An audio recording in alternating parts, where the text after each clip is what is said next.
हाँ ओके इमरान भाई, हाँ रोल है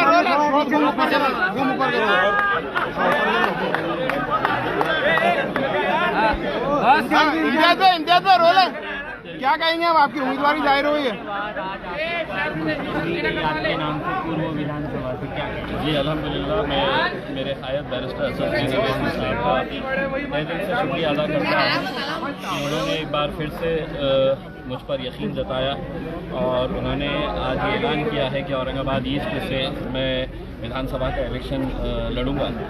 मुझे खुशी इस बात की है कि मजलिस इत्तेहादुल मुस्लिमीन महाराष्ट्र में बहुत मजबूत, सबसे ज़्यादा मजबूत अगर कहीं है तो औरंगाबाद शहर के अंदर है और ये यहाँ की आवाम ने हमेशा से ही हमारा साथ दिया है और अपनी मोहब्बतों से हमें नवाजा है।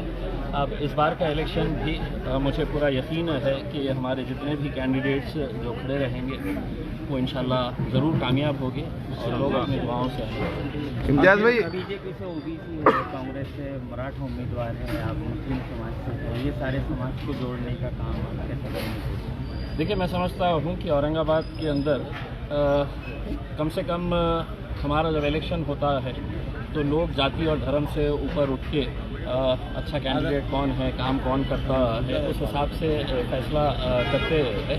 तो इलेक्शन है, कोई हारेगा कोई जीतेगा, यकीनन सब अपने अपने पॉलिटिकल पार्टी से खड़े हुए हैं, हम भी खड़े हैं इंशाल्लाह। क्या आपके जिगरी दोस्तों को आप मैसेज देंगे जो आपके उम्मीदवारी जाहिर होने का इंतजार कर रहे थे?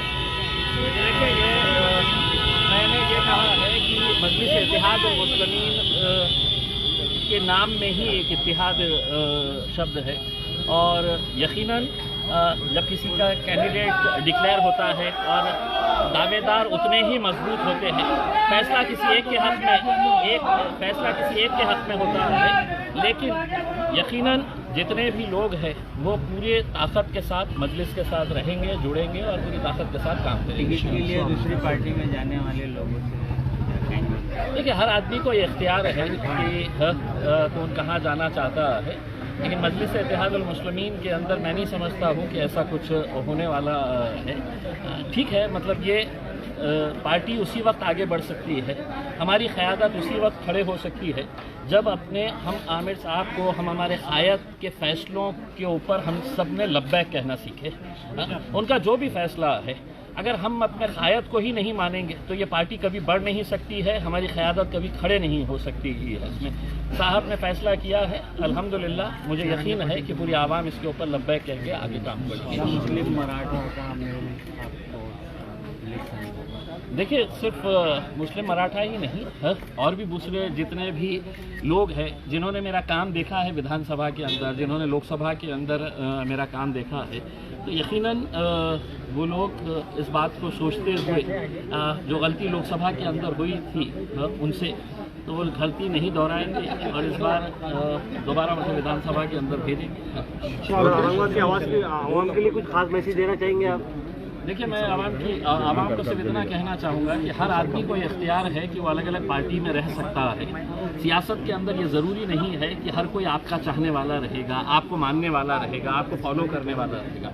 आपके मुखालिफिन भी रहेंगे, आपसे मुख्तलिफ राय रखने वाले भी रहेंगे, आपकी कोई अलग आइडियोलॉजी, आपकी अलग सोच के हिसाब से वो हमारी मुखालिफत भी कर सकते हैं, लेकिन इस स्तर के ऊपर मुखालिफत ना करें कि कल जब हमारा आंखों से आंखें मिलेगी, जब आमने सामने आएंगे तो शर्मिंदगी महसूस ना हो। तो ये लेवल के ऊपर आप लड़िए, जहाँ पर रहना है रहिए, आप जिस जमात में है, जिस पार्टी के अंदर है, आप वहाँ पर रहिए, काम करिएगा, लेकिन लड़ाई का भी एक स्तर होना चाहिए। उसको इतने घटिया लेवल के ऊपर नहीं लेकर आइए कि आगे चलकर हमको एक दूसरे से आंखों में आंखें मिलाने के लिए शर्मिंदगी। विकास के कौन कौन से मुद्दों पर आप इलेक्शन लड़ेंगे? देखिए, औरंगाबाद के अंदर क्या है आप खुद जानते हैं, जो मुद्दे पिछले 3-4 महीनों के अंदर बदले हैं ऐसा नहीं है। औरंगाबाद के अंदर क्या क्या करना है ये तमाम आवाम को हमने लोकसभा के इलेक्शन के दौरान हमने बताए थे। इस बार भी ये है कि इस शहर के अंदर स्कोप बहुत है काम करने का। उसमें अगर जज्बा है किसी के अंदर, कोई जद्दोजहद करना चाहता है तो बहुत कुछ कर सकते हैं। सर एक सवाल मेरा ऐसा है, अतुल साहब अभी हाल ही में कह रहे थे कि एमआईएम में आपस में ही लड़ाई चल रही है और जिस तरीके से 2 बार मैं जीता हूँ, इस बार भी कोई भी उम्मीदवार मेरे सामने आया मैं इस बार जीतूंगा, ये उनका दावा है।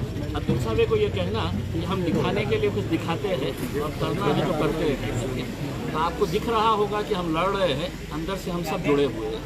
अच्छा, इसमें कांग्रेस की तरफ से आज एक उम्मीदवार मैदान में उतर चुके हैं और देखा जा रहा है कांग्रेस के अंदर भी कई नाराजगी हो रही है। कई कांग्रेस के नेताओं का ये मानना है कि हम एमआईएम की तरफ अपना रुख कर लेंगे अगर हमको हमारे पार्टी में से किसी को टिकट नहीं दिया गया। ऐसे कुछ चेहरों के नाम आपके सामने आएंगे जो कह रहे हैं कि भाई हम आपका सपोर्ट कर देंगे क्योंकि हमारे पार्टी में से किसी को टिकट नहीं मिला है, जो नए आए उनको टिकट दिया गया है। देखिए, ये उनकी पार्टी का इख्तियार है, दूसरी पार्टी किसको टिकट देती है मैं इसके अंदर बहुत ज़्यादा नहीं बोल सकता। वो उनका इख्तियार है किसको देना, और जो लोग इतने सालों से उनके साथ जुड़े हैं वो एक मर्तबा संजीदगी से बैठ के इस बारे में सोचना चाहिए कि हम चाहते हैं कि हमारी क़यादत खड़ी हो, और वो अगर इस तरह की अगर हरकतें करते हैं तो जितने भी लोग अलग अलग पार्टियों से जुड़े हुए हैं, आज जब उनके ऊपर नाइंसाफ़ी हो रही है तो कहीं ना कहीं उन्हें बैठकर सोचना है, हमें सोचने की ज़रूरत है। महाराष्ट्र में कितने जगहों का? देखिए साहब, अभी तक तो मेरे हिसाब से 6 सीट सिर्फ डिक्लेयर हुए हैं। पहले 5 जो डिक्लेयर हुए थे उसमें मेरा भी नाम था, और कल हमारे नासिर सिद्दीकी साहब का नाम डिक्लेयर हुआ है।